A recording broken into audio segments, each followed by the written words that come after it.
L'autorité morale du Front commun pour le Congo, Joseph Kabila Kabange, est arrivé jeudi 28 novembre 2019 en fin de matinée à Kisantu, précisément sur le site de Mbouela Lodge, où la première retraite politique d'évaluation du Front commun pour le Congo se déroule. Accueilli par le coordonnateur Némi Mwilanya Wilonja et une poignée de hauts cadres, il s'est dirigé vers les lieux des travaux. Une visite surprise, son entrée dans une salle en liesse électrisée a été couverte de salves d'applaudissements, expression collective de satisfaction. L'atmosphère fraternelle a vibré, tout le monde s'est pressé pour le saluer. Sur ses entrefaites, il s'est installé aux côtés de ses camarades du Front commun pour le Congo, entièrement comblé pour la 4e journée des travaux, centrée essentiellement sur des grandes questions d'intérêt national.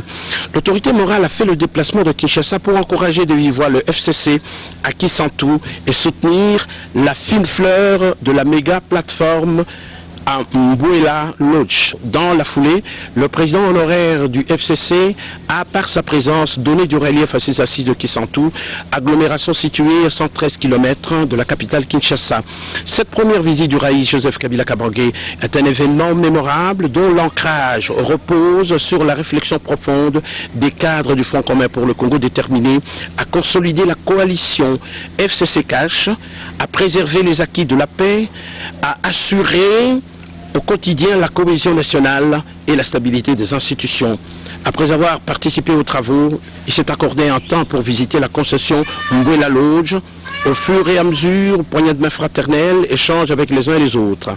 C'est sur cette note positive et pleine d'espoir qu'il a pris congé de ses hôtes. Après adoption des procès-verbaux de 2 réunions précédentes du comité exécutif de l'ITIE RDC, le groupe multipartite a suivi l'exposé sur l'état d'avancement de l'élaboration du rapport ITIE RDC 2017. Il ressort du rapport des conciliations que sur les 118 entreprises du périmètre, 81 seulement ont jusque-là présenté leur déclaration, tandis que 37 ne l'ont pas fait. Dans les lots de ces entreprises réfractaires figurent 2 sociétés pétrolières et 35 sociétés minières, parmi lesquelles celle de l'État. En croire l'expert Franck Nzira du secrétariat technique de l'ITIE RDC, cet état des choses risque d'impacter les rapports ITIE RDC 2017 en termes d'exhaustivité et de fiabilité. Après débat et délibération sur ces défis susceptibles de compromettre la publication du dit rapport dans les délais, Madame la vice-première ministre, ministre du Plan Élysée Mounimbui, a été conviée par les groupes multipartites de porter les dossiers au prochain conseil des ministres au moyen d'une note d'information de manière à contraindre les 35 entreprises incriminées à déclarer à l'ITIE. S'agissant de la situation des réconciliations et des écarts, l'expert Ndira a noté une évolution dans la mesure où ces écarts sont en train d'être réajustés au fur et à mesure que les pièces justificatives parviennent à l'administrateur indépendant. Au sujet de l'élaboration de la feuille de route devant mettre en œuvre les 18 mesures correctives issues de la validation, il a été proposé l'actualisation du plan de travail triennal en cours d'ici fin février prochain afin de l'adapter aux remarques faites à la RDC par les conseils d'administration de l'ITIE. C'est une première descente du ministre de l'Industrie, Julien Paluku Kaongia, dans les installations du Fonds de promotion de l'industrie FPI. À l'issue d'une visite guidée du bâtiment et échange avec les autorités de cette entreprise publique, le ministre de l'Industrie a donné des orientations claires et nettes au personnel du FPI pour une mobilisation accrue des recettes d'ici à 2020. Ce, en vue de contribuer efficacement à la matérialisation de la vision du président de la République de lutter contre la pauvreté. L'ambition que nous avons, c'est de dire que les fonds de promotion de l'industrie doivent contribuer à la création réelle des richesses. On vous a assigné, ou on nous a assigné au ministère pour l'année 2020, 400 milliards de francs congolais. C'est ce que nous devons produire pour contribuer au budget de l'État.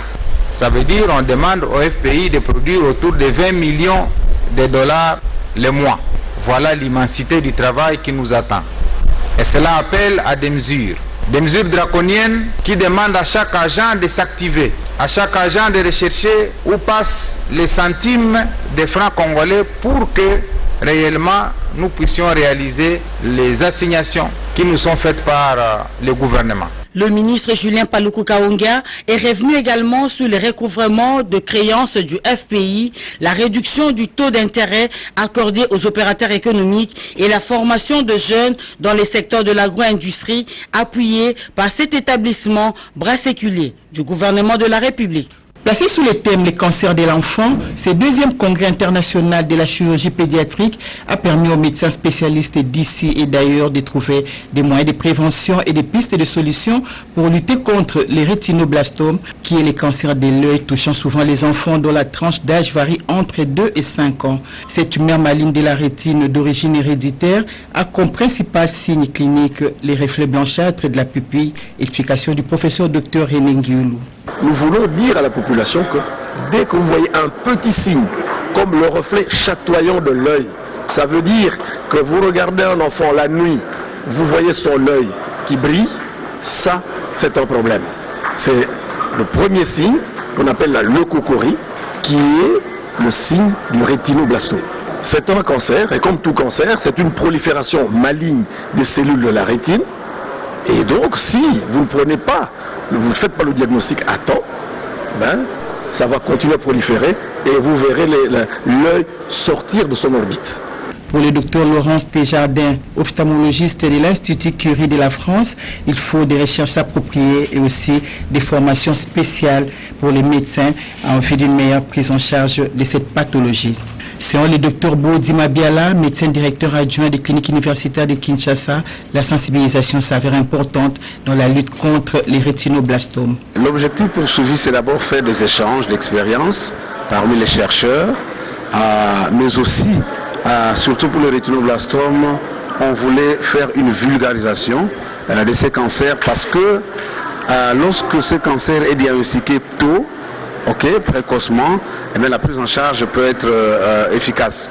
Mais souvent, nous recevons le malade tard, au moment où on ne sait plus faire vraiment les miracles. C'est ainsi que nous voulons pour ces cancers sensibiliser la communauté, sensibiliser les zones de santé, sensibiliser les niveaux provinciaux de la santé, afin que le message passe sur les éléments du diagnostic précoce du rétinoblastome. Ces cancers peuvent être guéris une fois diagnostiqués à temps. La route moderne de plus de 170 km partant de Kasomeno en République démocratique du Congo jusqu'à Mwenda en Zambie sera une réalité. Toujours sur le même axe, le Congolais et les Zambiens se réjouiront de la construction d'un pont moderne de 350 mètres sur la rivière Luapula. Le territoire de Kasenga, dans le Haut-Katanga, sera lui doté d'un aéroport moderne. Les réalisations de toutes ces infrastructures de plusieurs centaines de millions de dollars ont été scellées dans un accord signé à Lubumbashi entre la République démocratique du Congo par l'entremise du ministre des Infrastructures Travaux publics Willy Ngopos et la Zambie par son ministre de Logement et Développement des Infrastructures Vincent Moale. Willy Ngopos a salué la matérialisation de ce projet, fruit de la volonté de Félix-Antoine Tshisekedi et de son homologue zambien Edgar Lungu. Une des grandes innovations dans cet accord concerne l'installation de postes frontaliers à guichet unique, dont le principe consiste à organiser les postes de frontières de telle sorte que les véhicules en transit ne s'arrêteront que d'un seul côté de la frontière, où toutes les opérations des deux pays s'effectueront. Les véhicules quittant la RDC en partance pour la Zambie ne s'arrêteront que du côté zambien de la frontière, où toutes les opérations de contrôle, il s'ensuivra un gain de temps. La réalisation de ce projet permettra de réduire d'au moins 270 km la distance entre Lubumbashi et Dar es Salaam en Tanzanie. Elle favorisera aussi le développement des zones traversées par la route entre la République démocratique du Congo et la Zambie. Sepela TV et yena makambu ya sika lisusu. O ba chaîne ya France eza na kati. Ba chaîne ya Congo eza na kati. Ba chaîne ya Londres eza na kati. O ngomona makambu ya politique ya sika. O parti AA eza na kati. O parti BB. O CFAIO eza na kati. Ya Sepela TV. bouquet comme ya muke boye o tina poche voyager nango keno partout lingi na bouquet no c'est pas la TV mais ma biso ndongo zo biso wana 4K machine ma daka c'est pas la TV. Bienvenue dans le monde de Sepela TV. Sepela TV est le décodeur qui vous permet de suivre les chaînes du Congo en direct de la diaspora.